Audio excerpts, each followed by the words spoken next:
ఈరోజు మన ప్రీతమ నాయకులు, మన ముఖ్యమంత్రి వర్యులు ఎన్నో అద్భుతమైన గొప్ప ఐడియాస్ తో మా ఆంధ్రప్రదేశ్ని ఎప్పుడు ముందుకు తీసుకెళ్తా ఉన్నారు. అలాంటి వ్యక్తి నుంచి వచ్చిన ఒకానొక గొప్ప ఐడియా ఈ శ్రమదానం. ఈ శ్రమదానం అంటే మెయిన్ గా ప్రజలు ప్రభుత్వంతో ఏకమయ్యి అందరూ కలిపి మనమంతా మన చుట్టుపక్కలంతా బాగు చేసుకుంటానికి కానీ, మనకు అవసరమైన విషయాల్లో మనమైనా కానీ శ్రమదానం చేసి చుట్టూ అంతా బాగు చేసుకుంటాం అనే కాన్సెప్ట్ చాలా బాగా నచ్చింది నాకు. ఆయన మానసిక పుత్రిక ఇది. ఈ శ్రమదానాన్ని ఇలా ఎందుకంటే ప్రస్తుతం ఆర్థిక పరిస్థితి చాలా దారుణంగా ఉంది. ఎంత దారుణంగా పరిపాలించారు పాత ప్రభుత్వం.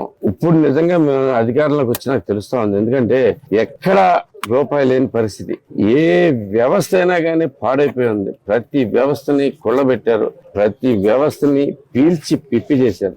ఇలాంటి తరుణంలో మనం చంద్రబాబు గారి స్ఫూర్తితోటి మన ఊరు మనమే బాగు చేసుకుందాం అనుకుంటూ ఈ శ్రమదానం అని చెప్పి గుడివాడ ప్రజలందరం కలిపి ఒక వార్డు ఈ రోజు మొత్తం బాగు చేసి క్లీన్ చేసేసి పెడదామనే ఉద్దేశంతో మేమంతా ఈరోజు మొదలెట్టాం.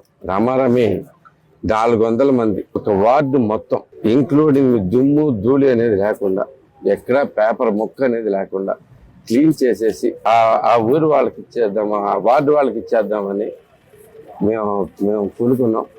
దీనికి విపరీతమైన స్పందన వస్తుంది. ప్రతి ఒక్కరూ ముందుకొచ్చారు. స్వచ్ఛంద సంస్థలు అందరూ ముందుకొచ్చారు. స్వచ్ఛంద సంస్థలే కాకుండా తెలుగుదేశం పార్టీ అభిమానులు, కార్యకర్తలు, నాయకులు, వాళ్ళే కాకుండా లోకల్ గా ఈ వార్డులో ఉన్న ప్రజలందరూ కూడా ముందుకొచ్చి ఈ కార్యక్రమంలో పాల్గొనడం జరుగుతుంది. ఇది ఎంతో నీట్ గా చేసుకుని ఇక్కడి నుంచి ఈ వార్డులో ఎక్కడ పడితే అక్కడ వేయకుండా, చెత్త పారవేయకుండా దీని మీద ప్లకార్డులు పెట్టుకుని ఈ రకరకాల పెట్టుకుని జనాలు చైతన్యవంతులు చేసుకుంటూ మొదలెడతా ఉన్నాం. ఇలాంటి మంచి కాన్సెప్ట్ని, శ్రమదానం అనే కాన్సెప్ట్ని ప్రజలకి అందించిన చంద్రబాబు నాయుడు గారికి మరొకసారి ధన్యవాదాలు తెలియజేసుకుంటూ, ఈ శ్రమదానంతో ప్రతి వారం 2 వార్డులు క్లియర్ చేసుకుంటా మొత్తం గుడివాడలో ఉన్న 36 వార్డులు క్లీన్ చేసేసి అందరికీ ఆ వార్డు ప్రజలకి అప్పచెప్పుదామనే ఆశతోటి మొదలెట్టాం ఈ ప్రోగ్రాం. చాలా అంబిషియస్. ప్రస్తుతానికి ప్రజలందరూ చాలా ఉత్సాహంగా ఉన్నారు, ఉత్సాహంగా పాల్గొంటున్నారు.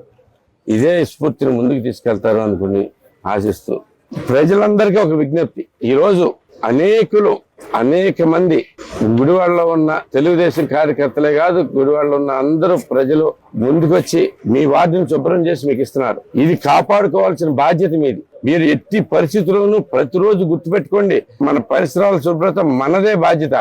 గవర్నమెంట్ ప్రతిదీ చేయాలని ఆశించకండి. గవర్నమెంట్ కొన్ని పరిధులు ఉంటాయి. మనం చెత్త వేస్తాం, గవర్నమెంట్ తీసుకెళ్తాం అనేది చాలా తప్పు. పైగా మీరు చూస్తా ఉన్నారు ఈ రోజు ఎంత ఎండ ఉందో. దగ్గర 40 డిగ్రీల పైగా ఎండ ఉంది. 42 డిగ్రీస్ పైన ఉంటుంది. ఈ ఎండలో ఇంతమంది 600 మంది కలిసి మీ వార్డు శుభ్రం చేస్తున్నారు. ఇది మాత్రం గుర్తుపెట్టుకోండి. దయచేసి ఈ శ్రమదానాన్ని వేస్ట్ చేయకండి. నా ఈ ప్రయత్నాన్ని మీరందరూ ఆశీర్వదించి మీరందరూ కూడా పాల్గొంటారని చెప్పి ఆశిస్తూ సెలవు తీసుకుంటున్నాను. Thank you very much.